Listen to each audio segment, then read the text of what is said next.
Assalamualaikum warahmatullahi wabarakatuh. Jumpa kembali di kuliah Sistem Informasi Geografis. Nah, kali ini kita akan membahas konsep basis data di dalam Sistem Informasi Geografis.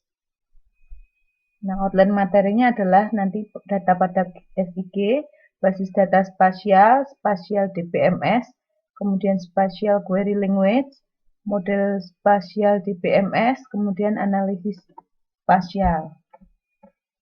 Nah, data pada SIG itu dibedakan menjadi dua. Yang pertama adalah data grafis atau data spasial, kemudian data atribut. Nah, data atribut ini data atribut yang berupa titik, atribut yang berupa garis, dan atribut area atau poligon.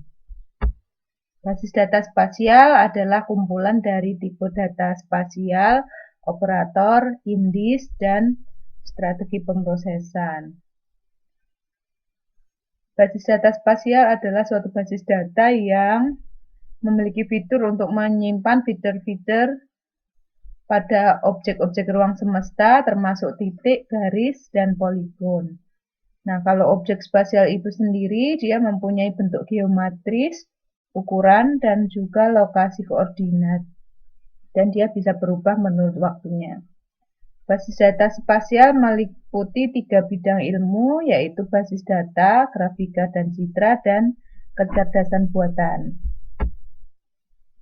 Tren basis data spasial pada saat ini hampir semua perangkat lunak SIG telah memiliki format sendiri untuk menyimpan data. Namun, untuk data atribut, mereka menggunakan sistem pengelolaan basis data yang sudah ada. Contohnya pada ArcGIS, itu menggunakan format DBF yang merupakan format dari DBMS DB. Keuntungan menggunakan perangkat sistem basis data lain itu adalah yang pertama, membuat perangkat lunak SIG dapat berkonsentrasi untuk mengembangkan fungsi-fungsi inti dari SIG-nya sehingga tidak perlu meneliti dan mengembangkan sistem basis data sendiri. Yang kedua, sebagian besar arsitektur tabel relasional itu sudah terbuka sehingga tidak ada kesulitan dalam menggunakan sistem basis data tertentu ataupun berpindah antara satu DBMS ke DBMS yang lain. Kemudian dapat memilih berbagai macam DBMS mulai dari yang gratis dengan fitur sederhananya sampai dengan yang sangat mahal dengan fitur yang sangat lengkap. Nah, kemudian kalau spatial extension ini ada karena sebagian DBMS itu tidak dapat secara langsung mendukung penyimpanan data spasial. Jadi harus menggunakan spatial extension. Nah, ini adalah beberapa DBMS yang dapat digunakan untuk menyimpan data spasial. Itu MySQL dengan MySQL Spatial Support, Oracle dengan Oracle Spatial, PostgreSQL dengan PostGIS, Access, kemudian SQL Server dengan MS SQL spasialnya, kemudian IBM DB2 dengan Spatial Extender dan Geodetic Extender. Nah, beberapa tipe DBMS ini hanya dapat melakukan penyimpanan terhadap data spasial saja tanpa kemampuan untuk melakukan analisa spasial. Spatial DBMS ini merupakan DBMS yang selain menyediakan juga dapat mengelola basis data biasa, tapi juga memiliki kemampuan untuk menyimpan dan mengelola data spasial. Bisa juga berupa middleware, contohnya ArcSDA. Nah, kemudian dapat diimplementasikan baik sebagai TIC maupun thin client. Nah, SDBMS ini bekerja di atas DBMS biasa, kemudian mengizinkan model dan tipe data spasial, mendukung bahasa untuk mengquery tipe data spasial, kemudian mendukung pembuatan indeks spasial, mempunyai algoritma yang efisien untuk operasi-operasi spasial, kemudian memiliki aturan-aturan khusus untuk optimasi query. Nah, tipe data di dalam SDBMS ini ada dua jenis. Yang pertama tipe data 2 dimensi dan 3 dimensi. Jadi yang 2 dimensi ini ada koordinat geografi, koordinat kartesian, ada jaringan dan juga direction atau arah. Nah, kalau yang 3 dimensi ini berupa cuaca, koordinat kartesian, topologi, dan foto satelit. Nah, keuntungan menggunakan SDBMS ini, SDBMS menyediakan struktur untuk penyimpanan dan analisa data spasial. Data spasial terdiri dari objek-objek dalam ruang multidimensi, tidak seperti tabel konvensional yang hanya memiliki 2 dimensi saja. Menyimpan data spasial dalam DBMS standar membutuhkan tempat penyimpanan dalam jumlah yang sangat besar. Dan mengambil dan menganalisa data spasial dari DBMS standar membutuhkan waktu yang lama serta sulit dilakukan, sehingga dapat mengakibatkan nanti banyak kesalahan. SDBMS menyediakan tempat penyimpanan, proses pengambilan, dan proses analisa data spasial yang jauh lebih efektif. Pengguna dan penggunaan DBMS. Jadi ada 3 tipe penggunaan DBMS. Yang pertama untuk mengelola data spasial, kemudian untuk menganalisa data spasial, dan yang ketiga adalah penggunaan data spasial tingkat tinggi. Nah, beberapa contoh pengguna SDBMS adalah agen transportasi, manajer asuransi, kemudian dokter, kemudian ada sistem tanggap darurat, bisa BPBD, kemudian perusahaan seluler. Nah, struktur SDBMS, nah ini SDBMS bekerja dengan aplikasi spasial di sisi depan dan juga DBMS di sisi belakang. Jadi SDBMS ini memiliki 3 lapisan. Yang pertama antar muka ke aplikasi spasial, kemudian fungsi-fungsi inti terkait terkait data spasial juga antar muka ke DBMS. Ini ada aplikasi spasialnya, kemudian di sini ada interface-nya, kemudian ini fungsi inti. Fungsi inti ada taksonomi, data types, operation, query language, algorithm, juga access method.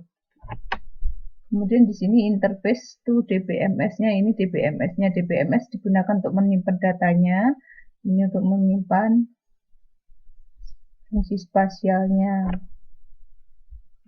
Nah, kemudian spatial query language ini berupa adaptasi dari bahasa SQL untuk digunakan untuk data spasial. Jadi ada spatial query language, ada temporal query language atau TSQL2, object query language, kemudian ada object oriented structured query language. Nah, spatial query language ini menyediakan peralatan dan struktur khusus untuk bekerja dengan data spasial. SQL3 menyediakan tipe-tipe data spasial 2D beserta fungsi-fungsinya. Nah, ada 3 tipe query. Yang pertama operasi-operasi data dasar pada semua tipe data. Kemudian operasi topologi beserta serangkaian operatornya. Dan juga ada analisa spasial. Kemudian berikut ini adalah formula untuk membuat entitas data spasial. Jadi ini contoh yang pertama, entitas untuk menyimpan nama kabupaten, nama provinsi, populasi, serta data geografinya. Jadi create tabel kabupaten, nama, varchar, provinsi, varchar, pop, populasi, integer, kemudian shape, polygon. Nah, untuk wilayah itu biasanya poligon. Nah, berbeda dengan yang contoh kedua ini. Ini entitas untuk menyimpan nama sungai, panjang sungai, serta data geografis.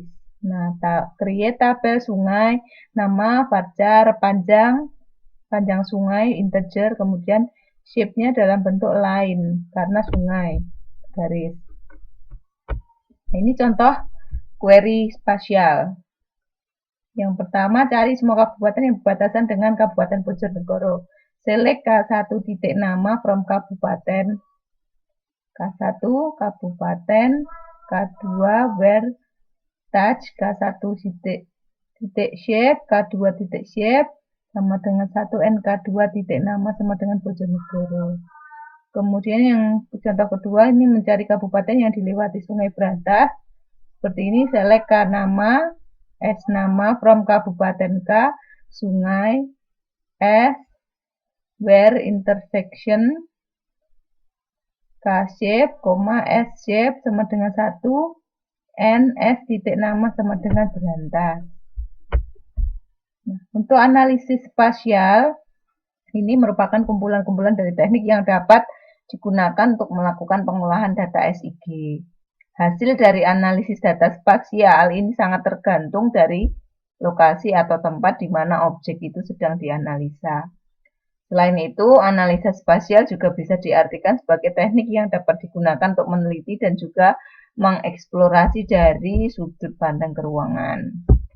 Fungsi analisis spasial ada beberapa. Yang pertama klasifikasi atau reclassify, kemudian jaringan atau network, overlay, buffering, 3D analysis, kemudian digital image processing.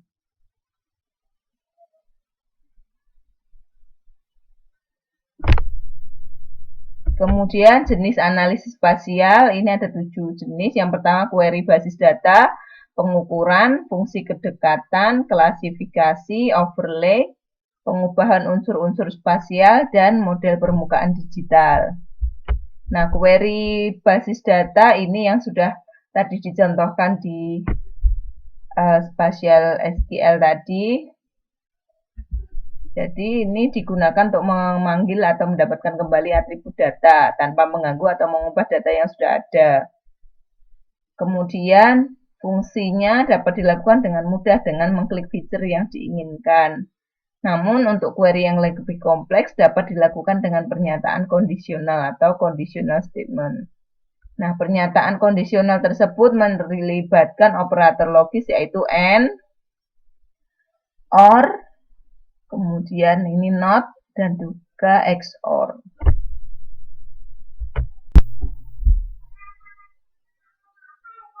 Jenis analisa spasial yang kedua adalah pengukuran. Nah, ini dapat dilakukan dengan fungsi pengukuran, yaitu yang pertama untuk mengukur jarak.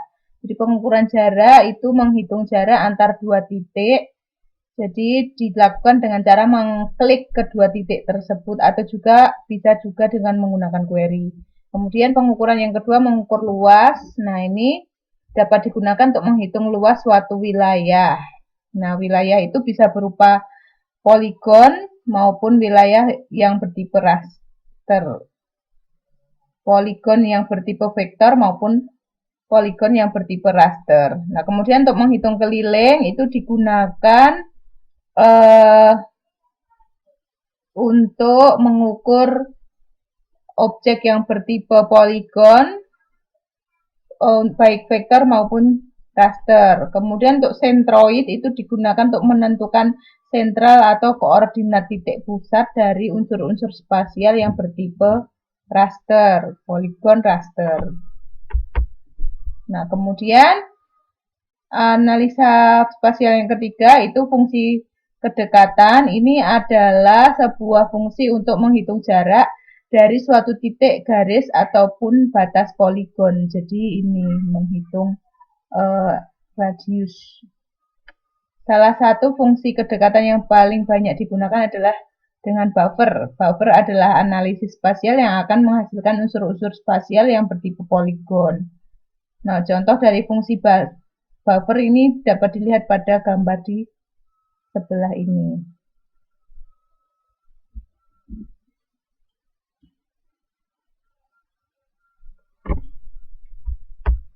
Kemudian yang keempat adalah klasifikasi, yaitu mengelompokkan data keruangan menjadi data keruangan yang berarti. Contohnya adalah mengklasifikasi tata guna lahan untuk pemukiman, pertanian, perkebunan, atau hutan berdasarkan analisis data kemiringan atau data ketinggian yang hasilnya berupa peta tata guna lahan.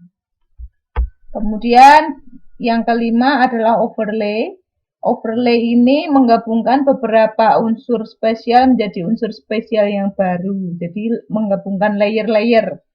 Dengan kata lain, overlay dapat didefinisikan sebagai operasi spasial yang menggabungkan layer geografik yang berbeda untuk mendapatkan informasi baru. Overlay dapat dilakukan pada data jenis vektor maupun raster. Nah, kita lihat contohnya ada pada gambar di samping ini. Jadi ini layer-layernya ada layer yang berupa titik, layer yang di sini menggambarkan building atau bangunan, ini layer yang berupa garis untuk menggambarkan sungai. Nah, di sini layer yang tipe poligon untuk menggambarkan tanah. Jadi nanti hasilnya jadi seperti ini. Nah, kemudian untuk yang keenam, ini pengubahan unsur spasial. Ini jadi peta itu kita bisa merubah peta atau data spasialnya dengan cara yang pertama melakukan union, merge, atau combine. Nah, ini union ini adalah penggabungan, jadi menggabungkan antara spasial satu dengan spasial yang lainnya. Kemudian delete, erase, atau cut. Nah, ini jadi dari data spasial tersebut ada beberapa unsur yang dihapus. Jadi yang dirasa tidak perlu ditampilkan itu dihapus. Nah, kemudian split, ini memecah. Jadi menghasilkan unsur spasial baru dengan cara memotongnya dari unsur spasial lainnya. Kemudian di sini intersect atau intersection, ini adalah sebuah fungsi pada analisa spasial untuk menghasilkan unsur spasial baru dari dua atau lebih unsur spasial. Nah, ini irisan ya. Coba ini irisan, ini spasialnya, kemudian ini irisannya. Nah, menghasilkan data spasial yang baru. Kemudian yang berikutnya adalah analisa spasial untuk model permukaan digital. Jadi ini berkaitan dengan model permukaan digital penampang atau topografi. Yang pertama adalah gridding. Ini mengubah atau menginterpolasi data permukaan digital format acak ke dalam format grid. Format grid ini format untuk ketinggian, format standar. Nah, filtering, menyaring ya, dilakukan dengan tujuan untuk meningkatkan kualitas, menyederhanakan detail spasial yang dianggap terlalu kompleks atau bahkan mempertahankan detail spasial tertentu yang terdapat di dalamnya. Yang berikutnya adalah countering. Countering ini ditujukan untuk mengubah data ketinggian suatu titik dalam format grid menjadi data ketinggian dalam bentuk garis dengan menggunakan interval tertentu. Kemudian gradient atau slope. Nah, fungsi ini dilakukan dengan memasukkan data ketinggian dengan format raster untuk menghasilkan layer baru sebagai representasi dari nilai-nilai kemiringannya. Oke, sekian untuk pembahasan kali ini mengenai basis data dan juga analisa spasial. Ya, kita ketemu di pertemuan selanjutnya. Terima kasih. Assalamualaikum warahmatullahi wabarakatuh.